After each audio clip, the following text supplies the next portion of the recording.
ቅዱስ ዮሐንስ አፈወርቅ ትሁት የሚባለው ኃጢአተኛ ነኝ የሚል አይደለም፣ ኃጢአተኛ ነህ ሲሉት የሚታገስ ነው ይላል። ምዕመናን እኛ ኢየሱስ የሚለውን ስም የሰማነው ከመጋቤ ሐዲስ ከቅዱስ ገብርኤል። እንኳን አንዳንድ ደፋሮች እንደሚሉት ተራ ሰው ለመውለድ ብላ ድንግልናዋን ልታጣ ይቅርና ልዑልን ትወልጃለሽ፣ የዘላለም ንጉሥ ትወልጃለሽ ስትባል የድንግልናይስ ነገር ብላ ጠይቃለች። እንደውም አንዱ ሊቅ ምን አለ? ገብርኤል ቆሞ ሲያበስራት ሲኦል ውስጥ ያሉ ነፍሳት ቢያዩ ኖሮ እዚያው ሲኦል ውስጥ ሆነው እሺ በይ እሺ በይ እሺ በይ ያሉ ይጮህ ነበር። ቅዱስ ዮሐንስ አፈወርቅ ትሁት የሚባለው ኃጢአተኛ ነኝ የሚል አይደለም፣ ኃጢአተኛ ነህ ሲሉት የሚታገስ ነው ይላል። አሁን እዚህ ጉባኤ መሃል አንድ ሰው ተነስቶ እኔ የረከስኩ ነኝ፣ እኔ እንደው ኃጢአተኛ ነኝ ቢል ወይ እንደው እንዴት ያለ ትሁት ነው እንላለን። እዚህ የረከስኩ ነኝ ያለው ሰውዬ ግን ከቤተ ክርስቲያን ሲወጣ ጠብቃችሁ አንተ ርኩስ ና ብትሉት አቤት ይላል። ማን ነው ርኩስ ብሎ እጁን ነው የሚሰበስበው። ትሕትናው የአፍ ነው የልብ ነው? የልቡና ትሕትና ለሁላችን ያድለን። እመቤታችን ገብርኤል ሲያመሰግናት አንድ ቃል አልተነፈሰችም። በልቧ ግን እንዲህ ያለውን የምስጋና እጅ መንሻ እንደምን እቀበለዋለሁ አለች። እንዴት አይነት ትሕትናና ዕውቀት ነው ያላት! በ15 ዓመቷ እንደ ሔዋን ዝም ብላ ምስጋናውን አልተቀበለች። እንዴት ያለ ሰላምታ ነው ብላ ምስጋናውን መረመረች። ገብርኤል እንዲህ አላት፣ ማርያም ሆይ አትፍሪ፣ በእግዚአብሔር ፊት ሞገስ አግኝተሻልና አላት። በማን ፊት? በእግዚአብሔር ፊት።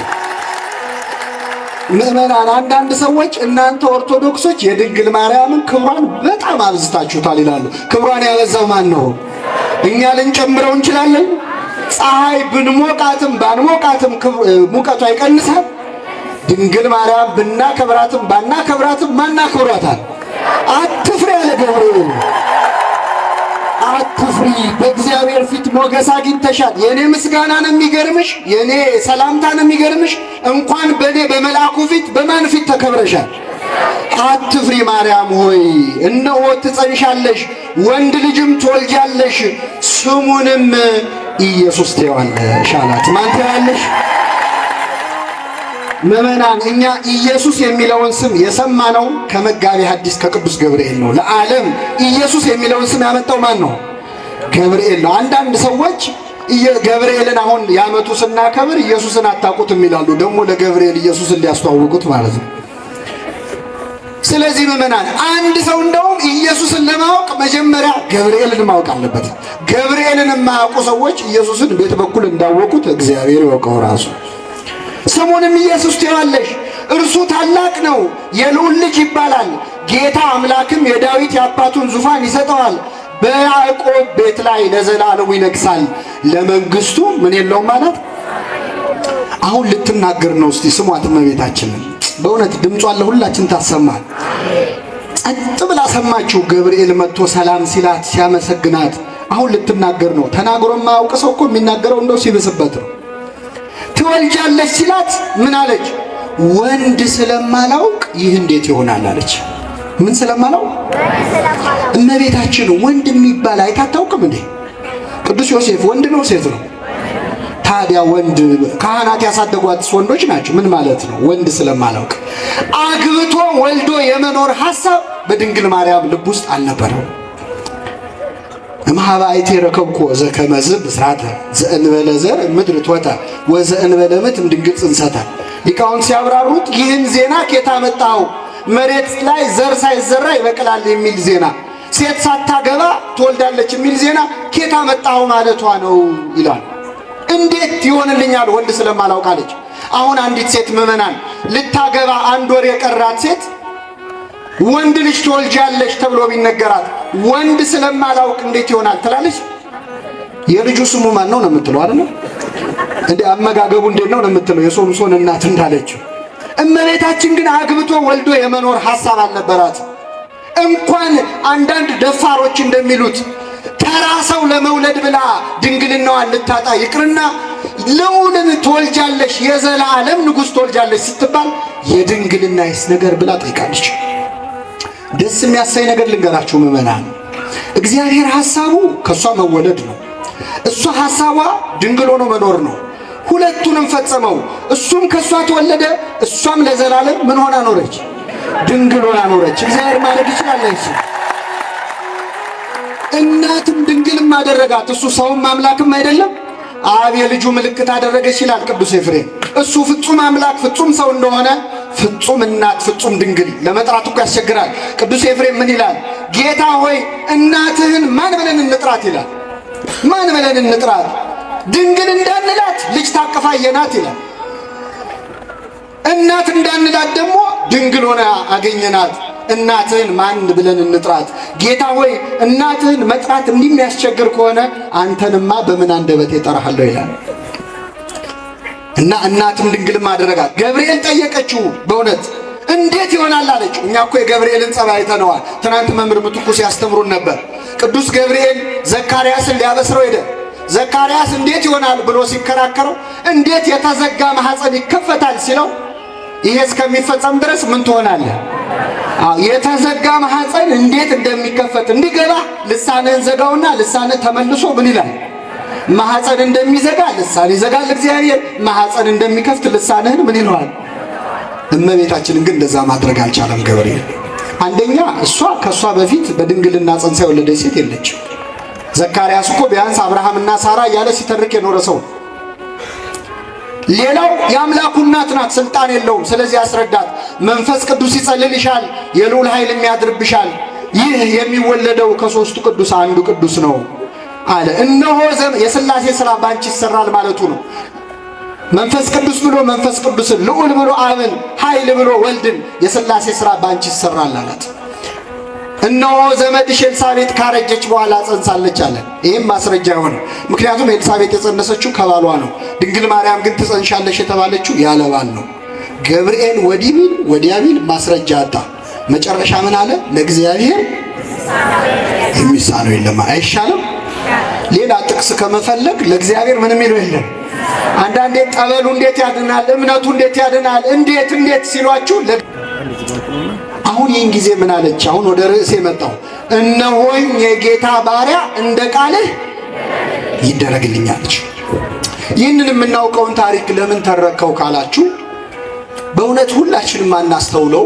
ድንግል ማርያም በእኛ መዳን ድርሻ እንዳላትም እንድናስብ ማን ሆነው አምላክ መቼ እንደተጸነሰ ስለማናስተውል ነው። እስቲ ልጠይቃችሁ ምእመናን፣ ገብርኤል መጥቶ ደስ ይበልሽ ሲላት አምላክ ተጸንሷል አልተጸነሰም? አቤት አልተጸነሰም። ትጸንሻለሽ ሲላት ትጸንሻለሽም ገና ነው አይደለ? አልተጸነሰም። ዘመድሽ ኤልሳቤጥ ጸንሳለች ሲላት ምንድነው የሚጠብቀው እግዚአብሔር? እነሆኝ የጌታ ባሪያ እንደ ቃልህ። ልክ ይህንን አረፍተ ነገር ስትጨርስ እግዚአብሔር በብሩህ ደመና ተጭኖ መጥቶ በማኅፀኗ አደረ። የሁላችንም ድህነት ያን ጊዜ ተጀመረ ማለት ነው።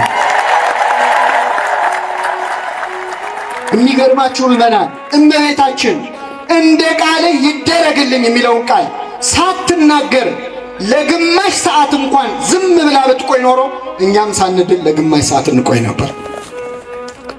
አንድ ቀን ሁለት ቀን ብትቆይ ኖሮ። ምክንያቱም ለሰው መዳን የአምላክ ፍቅርና የሰው ፈቃድ ያስፈልግ ነበር። የአምላክ ፍቅር ምሉ ነው። የሰውን ፈቃድ ይሁንልኝ ብላ ያሟላችሁ ማን ናት? እመቤታችን ናት። እንደውም አንዱ ሊቅ ምን አለ? ገብርኤል ቆሞ ሲያበስራት ሲኦል ውስጥ ያሉ ነፍሳት ቢያዩ ኖሮ እዚያው ሲኦል ውስጥ ሆነው እሺ በይ እሺ በይ እሺ በይ ያሉ ይጮህ ነበር። ምክንያቱም የኛ ድህነት የሚጀመረው እመቤታችን እንደ ቃልህ ይደረግልኝ ስትል። በእኛ መዳን እመቤታችን ድርሻ አላት የላትም? እንደው ይህን ስል ለእመቤታችን በጣም መብት የሰጠው እንዳይመስላችሁ። እንደው ከሁለት ሰዎች ጋር አነጻጽሬ ልንገራችሁ። አንደኛው ነቢየ እግዚአብሔር ሙሴን በሲና ተራራ እግዚአብሔር ተገለጠለት። ሙሴ ወይ ሂድና ሕዝቤን ነፃ አውጣ አለው። ሙሴ 3 ጥያቄ ጠየቀ። ስንት ጥያቄ? አንደኛ አለ ሄጄ ሕዝብን ነፃ ላወጣ ስሞክር ማን ነው የላከህ ቢሉኝ ማን ልበላቸው አለ። ጥሩ ጥያቄ ነው። አድርጌ አብሬ ልክልሃለሁ አለ። ስንት ተመለሰለት? በአራተኛው ሙሴ ምን አለ? እግዚአብሔር ወይ ከይቅርታ ጋር ሌላ ሰው ፈልጋለ። ስንት ጥያቄ ጠይቆ? አረ የባሰ ልንገራችሁ ደግሞ መስፍኑ ጌዲዮናል። ጌዲዮንን ደግሞ ቅዱስ ሚካኤል ተገለጠና ሂድና እስራኤልን ነፃ አውጣ አለው። አንተ የእግዚአብሔር መልአክ መሆንህን በምን አውቃለሁ? ስለዚህ መስዋዕት ላቅርብና እሳት ከሰማይ ወርዳ ከበላችሁ ያኔ መልአክ መሆንን ይታወቃል። ስለዚህ መስዋዕት እስካቀርብ ድረስ ከዚህ ጋር እንዳትላወስ አለው ይላል። ማንን ነው እንዳትላወስ የሚለው? ቅዱስ ሚካኤል የዋሃደል እሺ ብሎ ቆመለት። መስዋዕቱ ቀረበ፣ እሳት ከሰማይ ወርዶ በላው። አሁን መልአክ መሆኑ ታወቀ። በል አሁን መልአክ መሆኔን አውቀሃል፣ በል ሂድና ሕዝቡን ነፃ አውጣ አለው። መልአክ መሆኔንስ አወቅኩ፣ እግዚአብሔር በእኔ አድሮ ሕዝቡን ነፃ እንደሚያወጣስ በምን አውቃለሁ? የበግ ቆዳ የበግ ፀጉር መሬት ላይ አነጥፋለሁ፣ እሱ ላይ ዝናብ ዘንቦ ሌላው ደረቅ ይሁን፣ ሌላው ላይ ሲዘንብ እሱ ላይ ደረቅ ይሁን፣ ያን ጊዜ እግዚአብሔር በእኔ አድሮ ሕዝቡን ነፃ እንደሚያወጣ አውቃለሁ። ተደረገለት ይላል። እመቤታችን በድንግልና ጸንሰሽ ትወልጃለሽ ስትባል እዚህ ጋር ዝናብ ይዝነብና እዚህ ጋር ደረቅ ይሁን ብላለች? እነሆኝ የጌታ ባሪያ እንደ ቃልህ ይደረግልኝ ያለችው። በእኛ መዳን ድርሻ አላት የላትም? የሚገርማቸው አንዱ ሊቅ ምን አሉ? እግዚአብሔር ሰማይና ምድርን ፈጠረ። ከፈጠረ በኋላ ዓለም በኃጢአት ምክንያት ጨለማ ሆነ። ጨለማው ዓለም ሌላ ብርሃን ፈለገ። ለጨለማው ዓለም ያበራው እውነተኛው ብርሃን ማን ነው? ክርስቶስ ነው። የመጀመሪያው ብርሃን ሲበራ ሲፈጠር ብርሃን ይሁን ያለው እግዚአብሔር ነበረ። ሁለተኛው ብርሃን ክርስቶስ እንዲያበራ ይሁንልኝ ያለች ማናት? ድጋሚ ብርሃን አሳየችን እመቤታችን። ክብር ምስጋና ይድረሳት ነው። ስለዚህ ምእመናን እመቤታችን በእኛ መዳን ድርሻ አላት የላትም? አሁን ጸነሰችው ወለደችው ብቻ አይደለም። እመቤታችን በ15 ዓመቷ ጸንሳ በ16 ዓመቷ ወልዳ መንገድ ባለመደ ጉልበቷ እሷ ሕፃን ሆና ሕፃን ታቅፋ በግብፅ በረሃ አልተከራተተችም? ተሰዳለች። ክርስቶስ ከሄሮድስ ሰይፍ ሲሸሽ በእመቤታችን እቅፍ ነው ያሳለፈው። አሁን እኛ ዛሬ ሲጨንቀን እመቤታችንን የጭንቅ አማላጇ እንላለን። ለምን ይላሉ አንዳንድ ሰዎች? ክርስቶስ ሲያደርግ ያየነውን ነዋ። ክርስቶስ የጨነቀው ጊዜ እሷ እቅፍ ላይ ነበር ያሳለፈው በስደቱ ጊዜ። እኛም ሲጨንቀን ወደ እመቤታችን እንጠጋለን። ከሁሉም ምእመናን እንደው ብዙ ሰዓት ላለመውሰድ ድንግል ማርያም በእኛ መዳን ድርሻ አላት የምንለው በዕለተ ዓርብም ክርስቶስ ሲሰቀል እዛው መስቀሉ አካባቢ ነበረች፣ ቆማ ታይ ነበር። በዚህ ነው የወላችሁ ከሰዎች ጋር መግባባት የማንችለው። አንዳንድ ሰዎች ልጇ ተሰቀለ እንጂ እሷ ምን ሆነች ይላሉ። እንደውም ቅድም ያልኳችሁ ተሐድሶ ብለው ራሳቸውን የሚጠሩ መናፍቃን አንተን ብቆነጥጥህ እናትህን ያማታል ወይ ብለው ያላግጣሉ። እየሰማችሁ ነው? እስቲ ሃይማኖቱን ተውትና አንድ ልጅ ሆዱን እንኳን ሲቆርጠው የምትጨነቀው ማናት? ብዙ እናቶች ልጄ ከሚታመም እኔ ብታመም ይሻለኛል ይላሉ። አንድ ልጅ 6666 ጊዜ ሲገረፍ ስታይስ እናት ምን ይሰማታል? እመቤታችን በክርስቶስ ሰውነት ላይ እያንዳንዱ ጅራፍ ሲወርድ እዛ ቆማ ተመልክታለች እኮ። ክርስቶስ እኮ የተገረፈው እኛ እዚህ ለቦሄ በምናጮኸው ጅራፍ አይደለም። ቅዱስ አውሳብዮስ ዘቂሳርያ የተባለ ሊቅ የቤተ ክርስቲያን ታሪክ የሚባል መጽሐፍ ላይ ምን ብሏል? የሮማውያን መግረፊያ የሾለ አጥንት ያለበት የብረት ኳሶች ሚስማር ያለበት መግረፊያ ነው ይላል። ሰውነት ላይ ካረፈ በኋላ ከሰውነት ላይ ሲነሳ ስጋ እየነጨ የሚነሳ መግረፊያ ነው። ክርስቶስ አጥንቱ እስከሚታይ የተገረፈው በዚህ መግረፊያ ነው። ይህን ግርፋት ሲገረፍ እመቤታችን ቆማ አይታለች። ሰው ናት ይሉን የለ እንደ እናት እንደ ሰው ልጇ እንደዛ ሲገረፍ ስታይ እመቤታችን ምን ይሰማል? እያንዳንዱ ጅራፍ በእመቤታችን በክርስቶስ ሰውነት ላይ ሲያርፍ በእሷ ልብ ውስጥ ሐዘን ያልፍ ነበር። ቅዱስ ዮሐንስ ዘደማስቆ ምን አለ? ይህች ድንግል ይላል ስትወልድ ያላማጠችውን ምጥ በዕለተ ዓርብ አማጠችው ይላል። ክርስቶስን ያለ ምጥ ነው የወለደችው እመቤታችን። ያመለጠችውን ምጥ ስትወልድ ዓርብ ዕለት ግን አማጠችው፣ ተጨነቀች። በነፍሷ ሰይፍ አለፈ። እያንዳንዱ የክርስቶስ የሰውነቱ ላይ ቁስል የድንግል ማርያም የልቧ ቁስል ነበረ።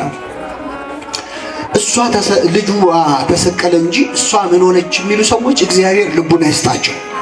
አሁን እመቤታችን እስከ መጨረሻው ሰዓት መስቀሉ ስር ቆማ ተመልክታለች። እነኋት እናትህ እነሆ ልጅሽ ብሎ እስኪያሰናብታት ድረስ።